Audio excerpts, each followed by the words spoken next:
Thank you. Yeah, thank you. Once again, my name is Mika'il, my brother. First, I just like to return to something that the scholars at the other end of the table have said regarding being clear about one's intentions. And also the influence of Western influence. One of the things I talked about today was the ugly American.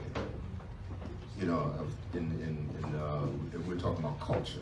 And I was asking, well, why is it that when Americans go to other countries, they're often thought of as the ugly American, whether they're black, no matter what it is, you know what I mean? This is how other people perceive them. Because often they come with an arrogance that often exudes from the spirit. It's very difficult to disguise a spirit. Yeah. And so people sense something, just like, for example, there's a story about a man who used to go to the forest. And he was in the forest, and birds and rabbits and all kinds of animals in the forest used to gather around him. And then one day his friend came to visit him, and all the animals left.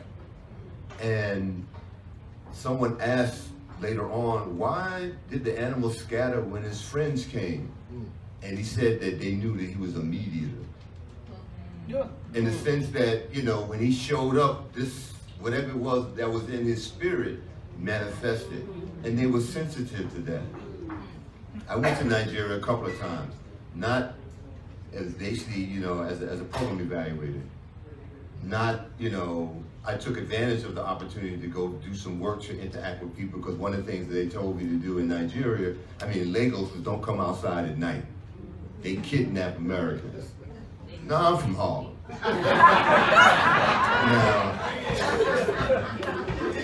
You go to Africa, how you gonna be scared of your own folks? So even though we were in this compound, of course I went out at night. And I seen the brothers and the sisters, and they knew that I wasn't from around it, but nobody kidnapped me because I'm still here. But one of the things that when we were traveling around Lagos and the surrounding area, some of the people thought I was from Nigeria, and I was just traveling with these white folks to help them with their business. I was flattered. And one of the experiences that I had was that they gave me a name, Omowale. I may be mispronouncing it, but I never forgot the meaning of the child who returned home. They were happy to see me. And I was flattered. One of the other experiences I had, and this is an honor, that the Muslims allowed me to lead them in prayer. And I thought that, no, that's not the tradition. The tradition is you don't lead a person in prayer in their own home. Right. So they were honoring me. And so if one goes with a sense of humility, with a sense of humbleness, not as a cultural imperialist, then and also temper our expectations. I was really disappointed that when I turned on the TV, there was George Jefferson, and moving on up to the east side. And then I also saw, that there were young Africans, they was rapping. And I was like, what the heck is going on here? They got dogs and hummers and I knew what they were doing, but I was surprised by that. And I was, because of course, we when we return often for the first time with nostalgia, we have romanticized views about what it is that we're going to experience. And so that taught me to temper my expectations, and I cried. I cried when I was there because I had never seen that level of poverty. I was shocked at some of the in the condition that some people were living in the schools, because I was doing some research in some schools. And they had schools wherein the library, there was not a book in the library, there were just shelves. But they were there to learn. There were all kinds of things that, made me, feel privileged and blessed about my experience, but I was really saddened by what I saw, the Africans going through. And so I think that when we return, those of us that do, we need to return with a spirit of humbleness and humility. And the people, like you saw, they will feel you. you know, like the expression that young people, I feel you. Well, we can feel each other, and we can determine whether or not we are there genuinely, authentically, or whether we there on some BS. And that's irrespective of whether you're Muslim, Christian, Jew, I don't care who you are. You know, we are people, because, you know, and so that, I just want to leave it.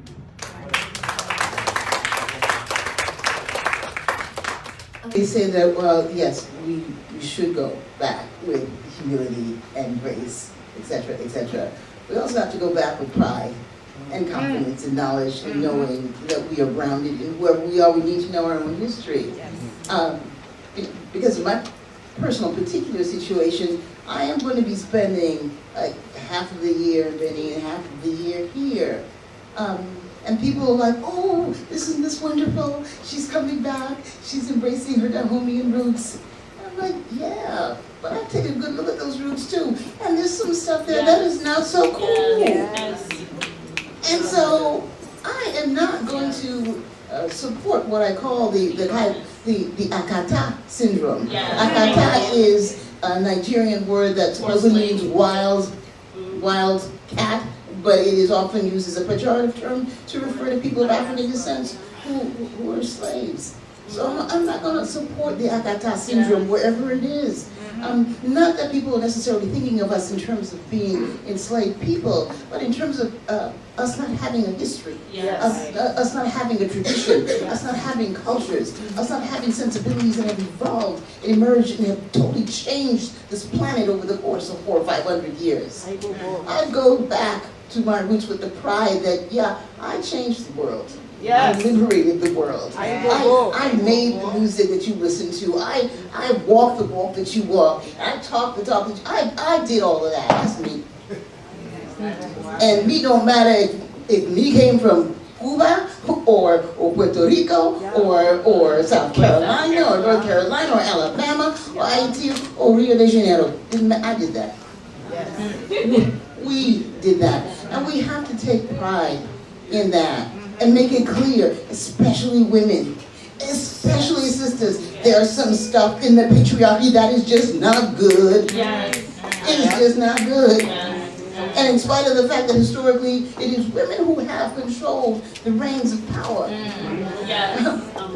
we still contribute to our own oppression there. And so we need to renegotiate that space of blackness, of Africanness, of womanness while we're there as well. So it's not going to be an easy thing. It is not going to be a picnic. Understand that. But it is when we do come together from both sides of the Atlantic that we can reimagine ourselves and share the lessons that we've learned and those bits and pieces of history that have been, fractured and hidden away, that all of this can come out and we'll really truly be the powerful beings that we already know that we are.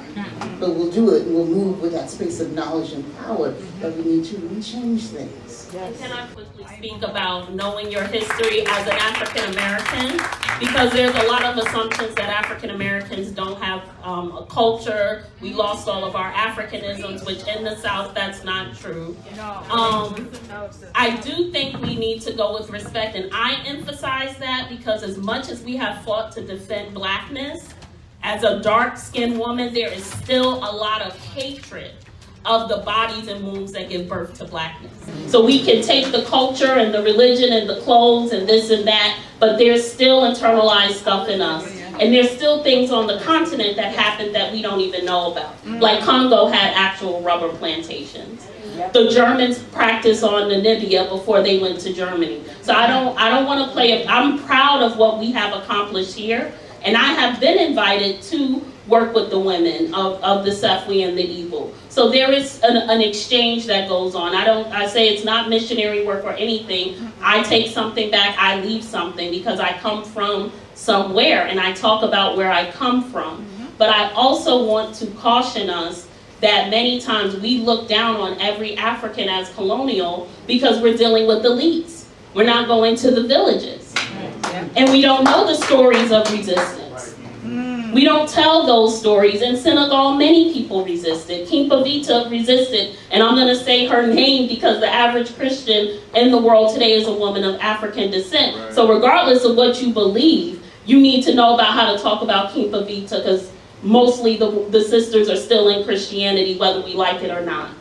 And so I do take pride in my culture, but I do also want to learn and reconnect.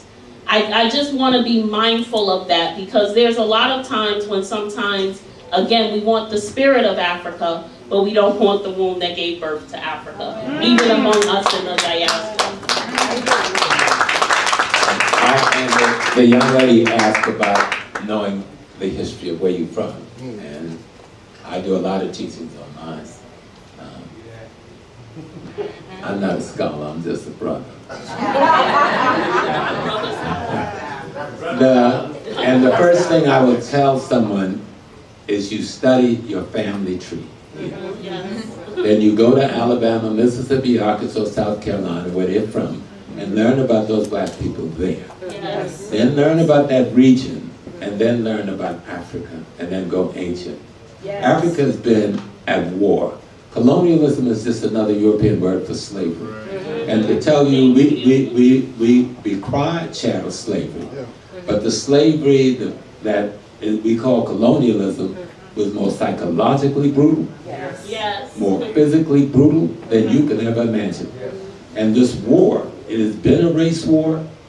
It's gone on since we got invaded, more than 2000, from the invasion of the Hyksos and the Hittites and the Assyrians and the Persians, even though some of them were mixed race, and then the Greeks, and then the Romans, and then the Turks, and then the Arabs, and then the Anglos, and the Castilian Spanish. Let's make a difference between the black folks who were there for 800 years, who were slaughtered by these white Spanish coming out of the Pharisees and out of France. We have been at bloody war. And when we understand our history, we have a better understanding of our condition. And the thing, we use the word culture a lot, but culture, when Sister Ia was pouring the libation, and she made a reference to culture, but sometimes we mix. Culture is everything that you do and everything that affects your life. And your culture needs to change when your condition changes. And there's some things in culture that'll work over there, but will not work here, and you must discard that and find something new and put in its place. And that's one of the things we've contributed to here. But when we go back home, the thing I like to say, we ain't really going home, because the planet Earth is home. We're going to go to the sacred space, the womb. That's what Africa represents to me, the womb. Okay? We're going to the womb because some damage has been done, and we have an obligation to go home and find out what has been done to you, and by looking in that mirror, let them tell us what have been done by their cultural understanding to us, so we can begin the healing process.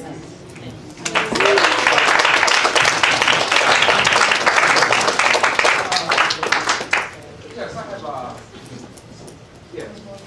yes, good evening. My name is Mika'il, and I have a question. And first is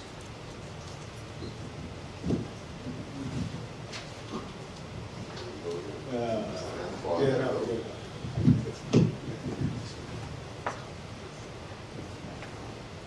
lot of maybe a lot of professors may know that right now and in the past, Columbia University has been doing psychological work on us, destroying us, and causing us, like the brother said, to hate each other. Major universities are Cambridge, Oxford, brother said Columbia was being enslaved.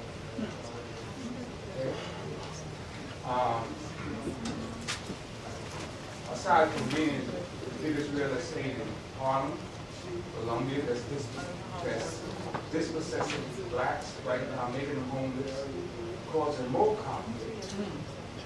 They are teaching our students, enrolling potentially intelligent black Jesus